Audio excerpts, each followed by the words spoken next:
Bismillahirrahmanirrahim. Assalamualaikum warahmatullahi wabarakatuh. Alhamdulillahirrabbilalamin. Wabihi nasta'in wa ala umuri dunya waddin. Wassalatu wassalamu ala ashrafil anbiya'i wal mursalin wa ala alihi wa sahbihi ajmain, amma ba'du. Baik, yang pertama-tama kami ucapkan terima kasih kepada Ibu dosen Sri Purnami serta teman-teman prodi PAI yang kami banggakan. Baiklah, kami dari kelompok 3 yang beranggotakan 3 orang anggota. Anggota pertama yaitu Frisdayana Amanda, Halimah Arifia Syaharani, dan yang terakhir Hanifatul Fitria. Kami akan membawakan sebuah presentasi yang berjudul tentang tipe-tipe dalam proses pembelajaran. Dalam dunia pendidikan, sebuah teori-teori belajar ataupun pembelajaran sangatlah berperan penting. Selebihnya, untuk para pendidik dalam proses pembelajaran ataupun mengembangkan proses pembelajaran itu sendiri. Dari pengertian yang telah kami sampaikan, dapat disimpulkan bahwasannya teori-teori belajar dapat dikelompokkan menjadi 8 tipe pembelajaran. 8 macam tipe-tipe belajar tersebut terdiri dari 8 tipe macam. Yang pertama ialah signal learning, yang kedua stimulus response learning, yang ketiga chiming atau mempertautkan, yang keempat, verbal associate theory, dan yang kelima, due communication learning. Berikutnya yang keenam ialah concept learning, yang ketujuh, role learning, dan yang terakhir ialah problem solving atau pemecahan permasalahan. Selanjutnya, untuk mengenal lebih detail 8 macam tipe pembelajaran tersebut dapat dilanjutkan oleh teman saya, yaitu Mbak Frisdayana Amanda. Waktu dan tempat dipersilakan. Yang pertama, signal learning, belajar isyarat tanda. Tipe belajar ini merupakan tahapan pertemuan adalah proses penguasaan pola-pola tingkah laku yang bersifat involuntary, tidak disengaja dan tidak disadari. Misalnya, anak menolak untuk dibawa ke dokter sebagai reaksi atas pengalaman yang kurang menyenangkan. Kondisi yang diperlukan bagi berlangsungnya tipe belajar ini adalah perangsang atau stimulus tertentu yang diberikan secara berulang-ulang. Yang kedua, stimulus response learning. Tipe belajar ini termasuk classical condition. Kondisi yang diperlukan untuk berlangsungnya tipe belajar ini adalah faktor reinforcement. Misalnya, berlari ke tempat yang aman saat terjadi gempa atau petir.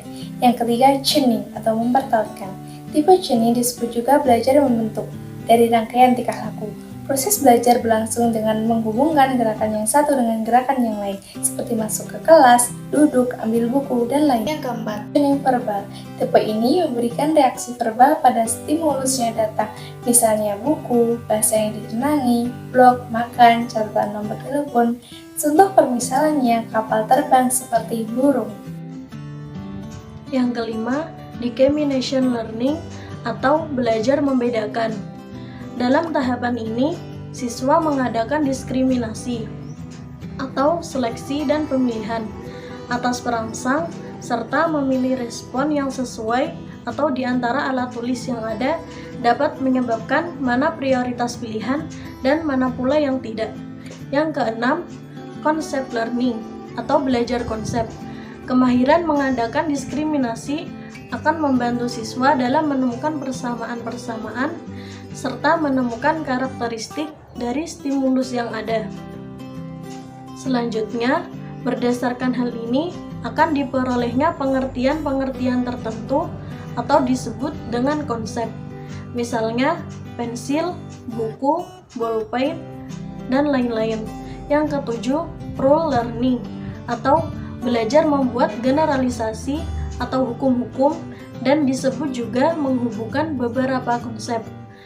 Pada tingkat ini, siswa mengadakan kombinasi dari berbagai konsep dengan mengapresiasikan logika atau induktif, deduktif, analisis, sintesa komparasi, dan kausalitas. Sehingga siswa dapat menemukan kesimpulan tertentu berupa dalil, aturan, hukum, prinsip, dan sebagainya. Yang kedelapan, problem solving atau pemecahan masalah. Dengan menggunakan hukum, dalil, dan prinsip yang ada, merumuskan dan memecahkan masalah-masalah. Proses belajar problem solving berlangsung dalam beberapa tahapan yang sistematis. Baik, cukup sekian presentasi dari kami. Semoga apa yang telah kami sampaikan dapat bermanfaat bagi kalian semua. Mohon maaf apabila ada salah pengucapan dalam kalimat atau penulisan kata. Kami mohon maaf selebihnya. Wabillahi taufiq wal hidayah. Wassalamualaikum warahmatullahi wabarakatuh.